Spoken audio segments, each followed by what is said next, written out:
senior officers, participants, ladies and gentlemen. Today my topic is familiarization with changing security environment and challenges in force management.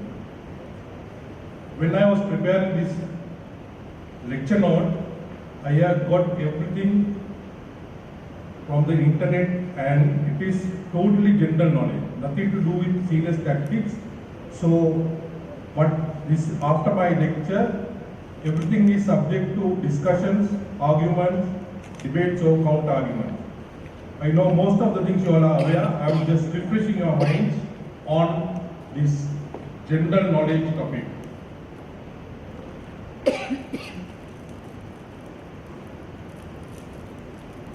Eradication of terrorism from the Sri Lankan soil has brought an era of peace and prosperity to Sri Lanka. Sri Lankans consisting all religions and ethnic groups cannot undermine what the country and entire population went through almost for 3 decades. The success of all the parties concerned in defeating the LTT had a great impact on the nation and its future. The strategic marine location of Sri Lanka in the Indian Ocean has a growing interest among world powers, both far and near.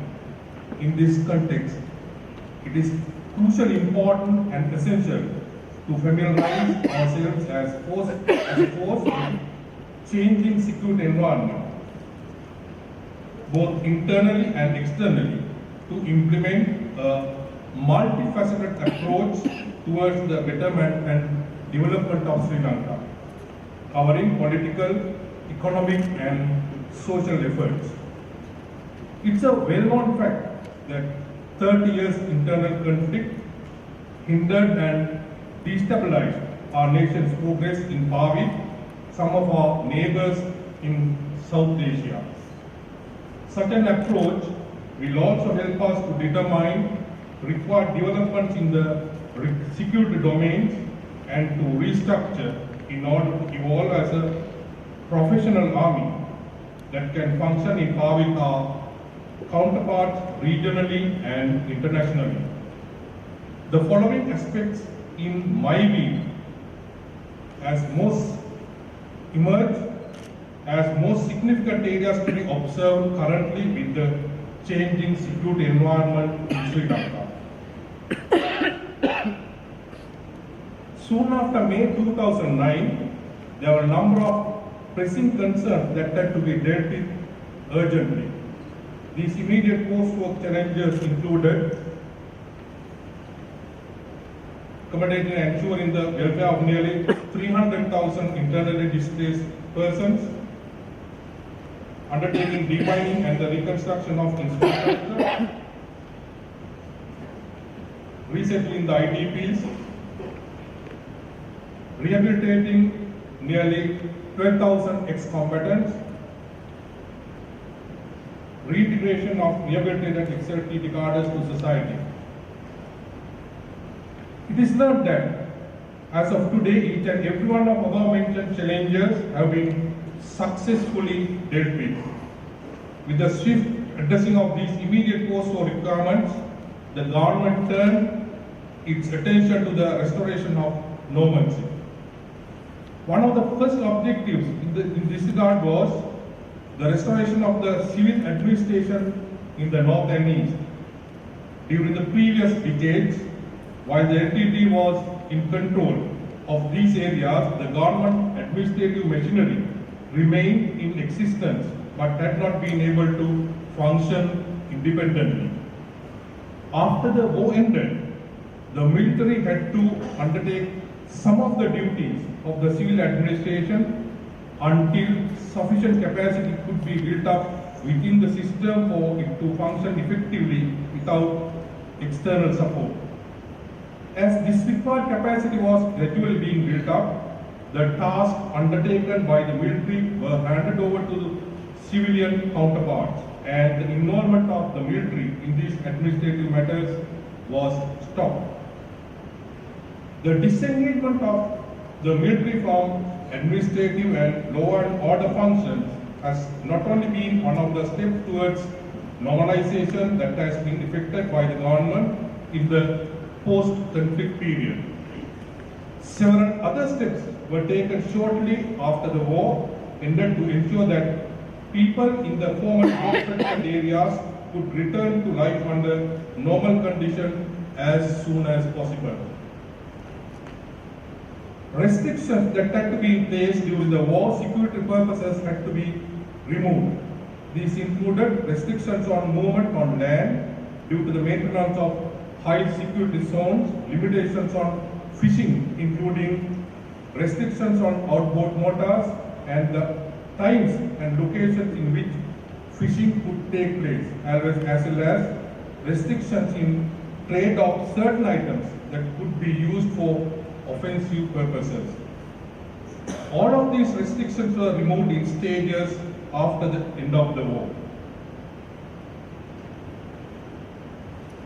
Very significant in the normalization process for the entire country was the relieving of the emergency regulations that had been in place in Sri Lanka for many decades.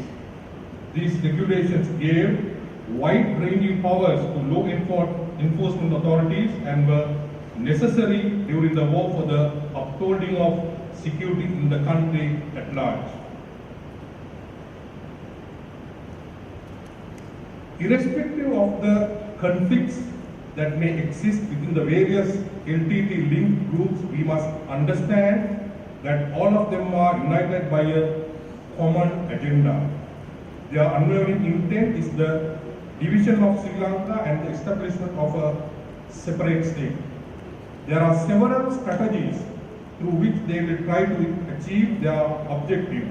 These may include the winning of international opinion for the separatist cause by increasing international pressure on Sri Lanka in various areas, and particularly through pushing for international investigations into war crimes and claims of genocide. To understand why the LTT-linked organizations remain so powerful, we need to understand the electoral politics of Western nations. The stances that governments adopt are a consequence of their internal politics. Canada, the United States of America, the United Kingdom, Australia, and many parts of Europe have a very large immigrant Tamil population. These populations form notable voting blocs within electoral constituencies in those countries. Although the number of radicalized elements within the overall Tamil population is small, they are politically very active. These radicalized elements and LTT-linked groups use skillful propaganda to project their anti-Sri Lanka objectives. The sympathy afforded to the LTT-linked organizations by members of certain foreign governments due to voting pressure and financial motivation is only one dimension of the problem. The LTT-linked organizations also work tirelessly to canvass powerful individuals and groups within the larger international community to support its cause. This includes influential figures within global bodies such as United Nations and the Commonwealth, members of various rights groups and non-governmental organizations and international media personalities. We must not forget that there are also LTT cadres who escaped detection and detention during the humanitarian operation and are still at large in our society. Unlike the detainees and surrendered cadres, these individuals have not undergone rehabilitation and their terrorist intentions may remain unchanged. Even among the cadres who were rehabilitated and reintegrated into society, there could still be some individuals who have not entirely given up their belief in militancy. We must never forget that the separatist ideology is deep-rooted to many Tamils locally and internationally. That is the hard reality. A more realistic potential threat to our national security is the possibility that certain groups may strive to create instability in Sri Lanka through indirect methods. Having seen political changes accomplished in countries such as Tunisia, Egypt, and Libya through uprisings, some parties that have failed to achieve their objectives through democratic means might resort to such activities even in Sri Lanka. This is only a very minor possibility, but we have already seen certain groups encouraging students to take to the streets in various protests in the recent past. To a certain extent, such protests are perfectly fine as long as they are peaceful and do not disrupt the life of the people and does not obstruct university education overall. Under such conditions, they are in fact an encouraging indicator of the robustness of our democracy. Unfortunately, there could be some who seek to expand these protests into something less peaceful and therefore less conducive to democratic dialogue. We need to be aware of this possibility and guard against it. Therefore, there could be a possibility to emerge terrorism in the South like in 1971, 88 and 89, or some youth uprising in the North again, and also some fundamentalist youth uprising in the East in time to come. Apart from the threat posed by the reorganization of LTT-linked groups abroad and what is happening in Sri Lanka, another critical factor to consider is the broader geopolitical situation in this part of the world. All of you should be aware that the part of the world between the Horn of Africa and the Pacific is becoming increasingly important in international economics, politics and military activities. Emerging economies in this region are shifting the axis of global trade and commerce away from the West. Global energy security, industrial activity and even financial stability are increasingly dependent on what is happening in the Asian region. Asia is also critical for global security as most of the countries from which terrorist groups like Al-Qaeda draw their strength lie within this region. For all these reasons, increasing global attention is being paid to Asia. Sri Lanka is situated in a uniquely strategic geographical position within this region. That fact has focused the attention of many Western powers on our country. The Maritime Silk Route is the other most important factor which has a great impact to the location of Sri Lanka. The Silk Road economic belt focuses on bringing together China, Central Asia, Russia and Europe, linking China with Persian Gulf and the Mediterranean Sea to Central Asia and the Indian Ocean. The rise of extremism and violence against minorities signals the threat to peace and harmony. Compromise has no place within the philosophy of religious extremism. The noble philosophy of the religious teachings are blindfolded when extremism marches towards its goals of destruction. Recent conflicts between the Buddhist extremists and the Muslims in Sri Lanka have demonstrated that human values are fully ignored and the laws of jungles prevail within the India political and religious extremism. The tussle between the Buddhist extremists and the Muslims have demonstrated religion as a cruel killer and not as a healer. Both parties have failed to see that religion has the force of compromising towards each other to endorse harmony with other communities embracing different faiths.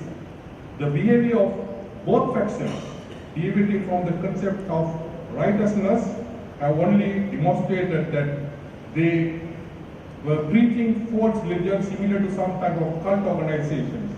Cult organizations and religious extremism have the same characteristics of a violent organization. With its multi-pronged assault across central and northern Iraq and Syria during the recent past, the Islamic State of Iraq and the Levant, or as the ISIS, has taken off from the Al-Qaeda organization founded by Osama bin Laden as the most powerful and effective extreme jihadi group in the world. ISIS now control or can operate with impunity in a great stretch of territory in western Iraq and eastern Syria, making it militarily the most successful jihadi movement ever. While its exact size is unclear, the group is thought to include thousands of fighters. The emergence of ISIS could have some impact to Muslim extremists in Sri Lanka. If required precautionary measures are not taken well in advance, it would definitely change the existing peaceful environment in Sri Lanka. Force management is another important aspect in the present context in Sri Lanka to determine a pragmatic vision of the shape and size of the force in the medium and long-term perspective. However, during my lecture, I hope to focus on the force management only in relation to the Sri Lanka Army, as the Navy and the Air Force obviously would have different roles, tasks and threats. I would like to bring your attention to some of the areas which I considered as key challenges to be considered under the force management in Sri Lanka. When organizations need to have a reduction in workforce that is prompted by external forces, the phrase downsizing accurately applies.